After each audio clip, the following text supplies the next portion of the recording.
Welcome to 5 Points of Articulation, where I review action figures and then articulate 5 points to help you decide if you want to add that figure to your collection. The 5 points I discuss are packaging, presentation, poseability, playability, and price. I'm Jason, and if you enjoy my content, please like, share, subscribe, do all the YouTube rigmarole. We've looked at Batman, we've looked at the Batmobile. Today, we're going to take a look at the DC Multiverse Catwoman from the Batman. Starting off with the packaging, and this seems to be the same movie-style DC Universe box that we saw with Pattinson. Logos down there, name up there, name and logo on the side, UPC on the bottom, and a product shot on the back. And if I might add, this one's particularly dark and difficult to see. Hey, it's me, Todd McFarlane, just showing off this new Catwoman figure we just made. Man, we're just so darn proud of it. Don't you just want to run out and buy it? That said, I can't help but notice that she's depicted as having extra whip snaked around her body, and I'm going to be very interested to see if her whip can actually coil up like this. The purpose of a promotional image is to show the consumer what they're supposed to be getting, but this one seems to be doing everything that it can to hide it. For packaging, I'm giving Miss Kyle half a point. Before we move into presentation, I feel the need to do something a little bit different and kind of give a disclaimer. There are 3 components to this figure. There's the actress, Zoe Kravitz, there's the production team that designed the costume, and then there's McFarlane Toys who executed that vision into plastic. I just want to be clear that even if I do refer to this action figure as she, I am in no way, shape, or form talking about Zoe Kravitz. Any criticisms I'm about to make is strictly about how this character has been translated into action figure form. With that out of the way, moving on to presentation, and Catwoman stands at just over 6.5 inches. From the top, and I don't hate the mask. This is meant to be Catwoman starting out, so the idea of a kind of simple homemade ski mask makes a lot of sense. I do think it's a mistake to not show the lower half of her face though, just because of how much personality Catwoman has. And if you look at the trailers, you can see her mouth, so this is actually inaccurate.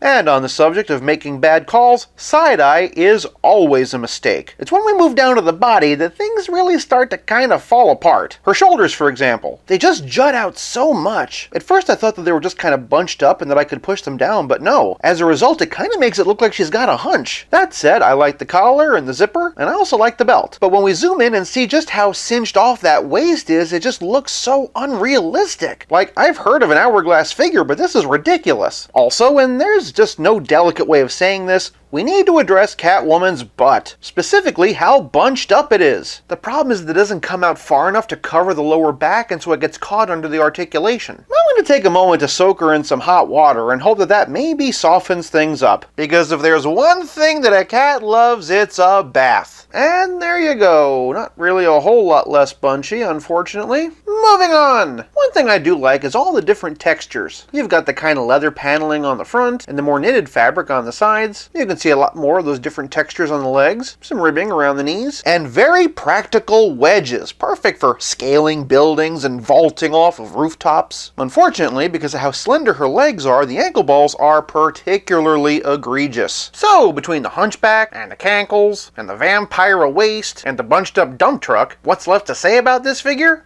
She had the good grace to put a bag over her head. For her presentation, I'm giving Catwoman half a point. Moving on to poseability, and Selina's head's on a dumbbell joint, up this much, all the way down, little bit of tilt, and all the way around. Swivel hinge shoulders raise up way over 90 degrees, forward and back with the McFarlane rotator cuff, bicep swivel very nicely integrated into the sculpt, double jointed elbows, and McFarlane wrist balls very nicely hidden by the cuff. They swivel and hinge. Catwoman has a diaphragm joint and a dumbbell in her waist. Using both, she can arch back that far, hunch over that far, tilt side to side, twist, and shout. Below the waist, she has typical McFarlane hips. They kick out this far, and do a perfect split. A little bit of swivel, double jointed knees, toe ticulation, and McFarlane ankle balls that hinge, swivel, and pivot. Say what you will about the sculpt, but hands down, this is the best articulated domestic Catwoman action figure ever made. For poseability, I'm giving Catwoman 1 whole point. Moving on to playability, and Catwoman comes with a trading card and a figure stand. Oddly enough, the trading card is somehow a little bit easier to see, and it turns out that that's actually rope wrapped around her and not more of her whip. And speaking of her whip, it's a relatively firm plastic. You can coil it up like in the picture, but it's definitely not going to be holding that shape. It also has a really weird tip that I've been having a hard time making heads or tails of. It looks like that should be able to port into something, similar to the peg on Batman's grapnel gun, but no.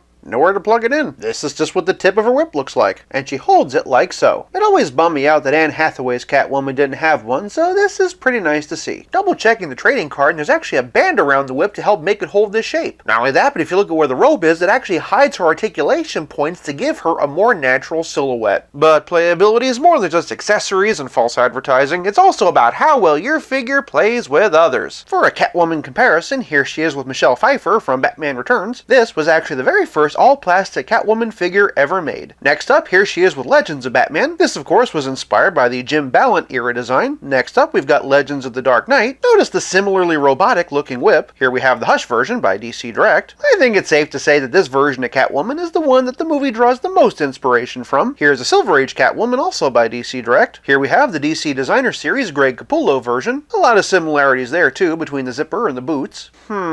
Nope. Even if you did take out the barbell, the neck is still too long and unfortunately just a little bit too wide. Lastly, here's the DC Essentials Nightfall version. Again, this is inspired by the Jim Balent design. And here we see a tiny cross-section of Catwoman Evolution. For a comparison to her Cape co-star, here she is with Batman. Thanks to the side-eye, they're kinda looking at each other. Isn't that sweet? Just for a bit of fun, here she is with Batfleck. Who would you have cast as a Catwoman to go with Ben Affleck? Sound off in the comments. Personally, I've always wanted to see Charlize Theron in the role. For a comic-style comparison, here she is with the Battle Damage Batman, and here she is with DC Essentials. She's a bit over-detailed, but I do think that these two scale a bit better. And speaking of scale, for a relative scale comparison, here she is with Pizza Spidey and the Spectacular Spider-Man, and of course, here she is with Stealth Iron Man. I hear you like billionaire playboy superheroes. I'm sorry, but my heart belongs to Batman. Please. He's not half the man that I am. If you want to complete your collection of figures from the Batman, this Catwoman is essential. Outside of this set though, and she unfortunately doesn't really have a lot to offer. Even so, for playability, I'm giving Catwoman 1 whole point. This leaves us with nothing left to discuss but the price. I found Catwoman at Target for $19.99. Bang for buck, and as an action figure adaptation of what we see in the movie, I do think that Batman is a better value, but at just 20 bucks, it is nice to finally get some Catwoman in our DC Multiverse collection. That said, the figure does have issues that I think I've explained at pretty great length. For price, I'm giving Catwoman half a point for a grand total of 3.5 out of 5. For more of the Batman content, check out my look at the DC Multiverse Batman or the new Spin Master Batmobile. Who's your favorite Catwoman actress? Sound off in the comments below. I'll be back again real soon. Same bat time, same bat channel. Until then, play nice and have fun.